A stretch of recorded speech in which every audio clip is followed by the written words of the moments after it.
Hello everyone. Today we will start a topic related to the kinematics. The topic is curvature and radius of curvature. So if we talk about curvature, we can say that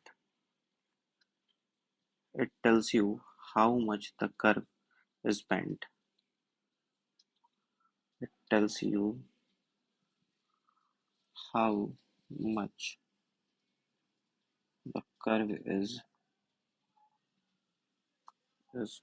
bent. For example, if we have a straight line, then there is no curvature. So the curvature will be 0. But if we have something like a circle, then we say that there is some curvature, so the curvature will be non-zero. And if we talk about uh, circle, then we can say that higher the radius, lower will be the radius of curvature.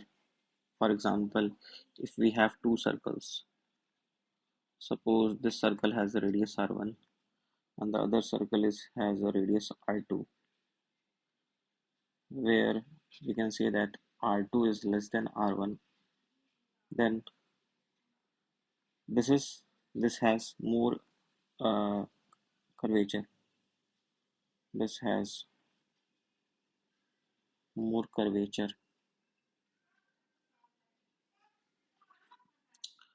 So we know that when radius increases, curvature decreases. You can also feel this. Suppose you have a cycle and you are just moving the cycle along the curve, and in the first circle you will feel easier to turn the cycle, but in the second circle you will feel a bit harder to turn the circle. So therefore the second circle is more bent and it has more curvature. So as we know, when radius decreases, curvature increases. So we can say that curvature is inversely proportional to radius of curvature, and in fact the curvature is defined as inverse of the radius of curvature.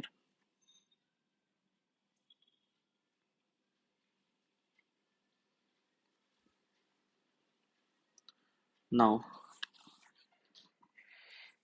how to define curvature and radius of curvature for any general curve? So for any general curve, what we will do, we will think of curve as a part of circles.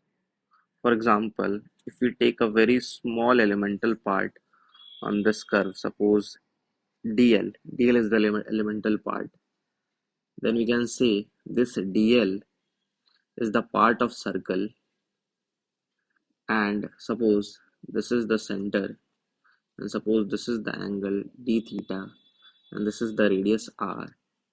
Then we can write a relation which is very famous: dl equals to r d theta, and r we can write dl divided by d theta, where r is the radius of curvature. R is the radius of curvature. Now one question in mind arises, that why we think of a dl as a part of a circle. So if you take a close look to the circle, then you will find that in circle the curvature is same everywhere. The curvature is uniform, but for some arbitrary curve or for any general curve, the curvature changes at every point. So if I take very small elemental part, in that elemental part the curvature will not change because that part is very small. We can assume that the curvature will be constant within that part. So we know that if any curve, if any curve has uniform curvature, then it must be circle. Therefore, we know that if we have DL and it has uniform curvature, then it must be a part of a circle. And it must be a part of a circle. That's why, because it has uniform curvature. Now, how to find DL and how to find d theta? In this equation, if you find DL and if you find d theta, then you can easily find radius of curvature. So we will proceed to finding DL and d theta.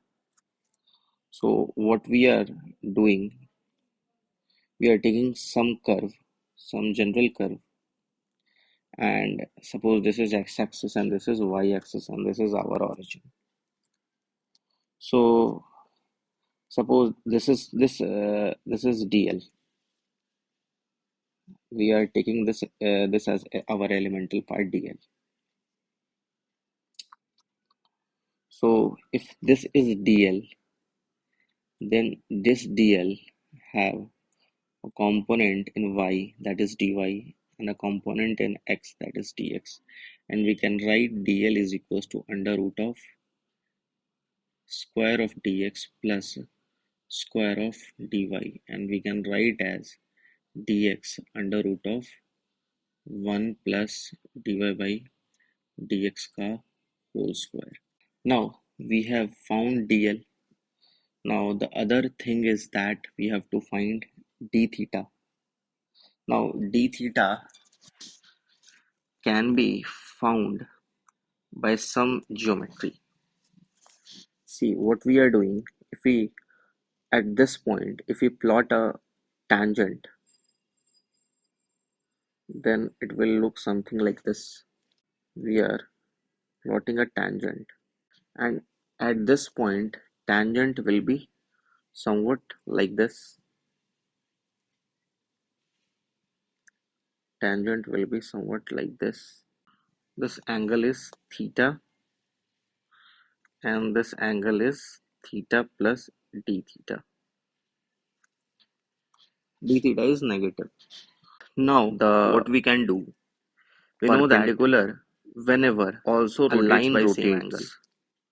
So if this is the perpendicular of this line,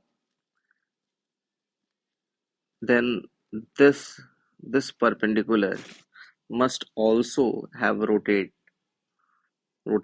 by the same angle by which this line has rotated.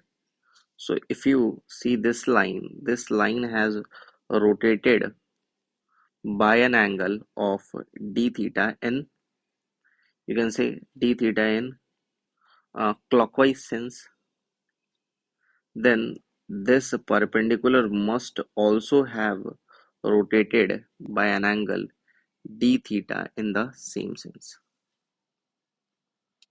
है ना? ठीक है. Now if this angle is d theta and this is the curve, this angle is d theta and this is the dl, what we can do, d theta is we can find d theta by writing tan theta is equals to dy by dx, and if we differentiate both sides it will become sec square theta into d theta by dx, and it will become dy by dx. So derivative of dy by dx, so it will become d theta by dx is equals to double derivative of y with respect to x divided by 1 by sec square theta. Now if we come to our Original expression of radius of curvature, which is r equals to dl by d theta. We can write dl as dx into under root of 1 plus dy by dx का whole square divided by d theta, and we can write this term as under root of 1 plus dy by dx square divided by d theta by dx. Now we can put the value of d theta by dx as under root of 1 plus square of dy by dx divided by d2y by dx square and uh, sec square theta. And sec square theta is nothing but 1 plus tan square theta, and tan square theta is 1 plus dy by dx का whole square. So it will become 1 plus dy by dx whole square to the power 3 by 2 divided by d2y by dx square. Okay, so here is our expression for radius of curvature in Cartesian coordinate system, which is something like this. Okay.